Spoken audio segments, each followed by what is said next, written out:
Dans mon premier podcast sur la carte de l'invisible, j'ai utilisé un langage qui peut sembler abstrait, celui des fréquences, des électrons et des circuits. Pourtant, je ne vous parle pas de métaphore ou de magie. Je vous parle d'une réalité biologique et psychique très concrète. Ce que je nomme l'invisible, ce sont des mécanismes humains, précis et documentés, qui s'installent bien avant que les mots ne soient posés dans une relation.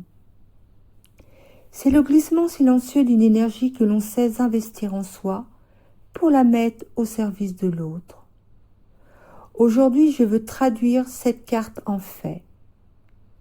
Premièrement, comment ce déséquilibre devient une norme.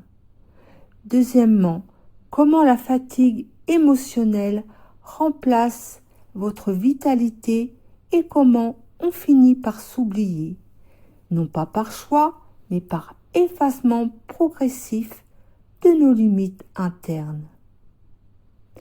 Revenons au concret. Car ce que j'ai appelé invisible n'est pas magique. Ce sont des mécanismes humains très précis, connus, mais souvent difficiles à reconnaître quand on est à l'intérieur. Ce que l'on appelle manipulation ou emprise ne commence jamais brutalement. Cela commence par quelque chose de simple, comme un déséquilibre. Un lien où l'un des deux partenaires commence à porter plus que l'autre dans la relation, à donner plus, à s'adapter plus, à faire plus, à comprendre plus. Puis progressivement, ce déséquilibre devient une norme. Cela ne se fait pas d'un coup, mais petit à petit. C'est presque imperceptible au quotidien. Ce que j'ai vécu et ce que beaucoup vivent, ce n'est pas une prise de contrôle extérieure soudaine. C'est un glissement intérieur.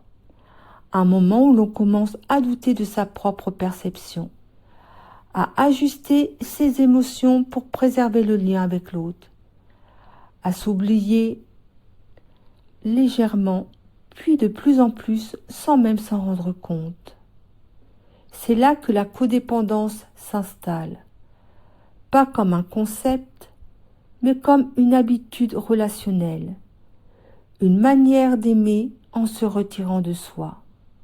Et quand je parle de circuit ou de flux, je parle de choses très concrètes. C'est l'énergie psychique que l'on investit dans l'autre au détriment de soi.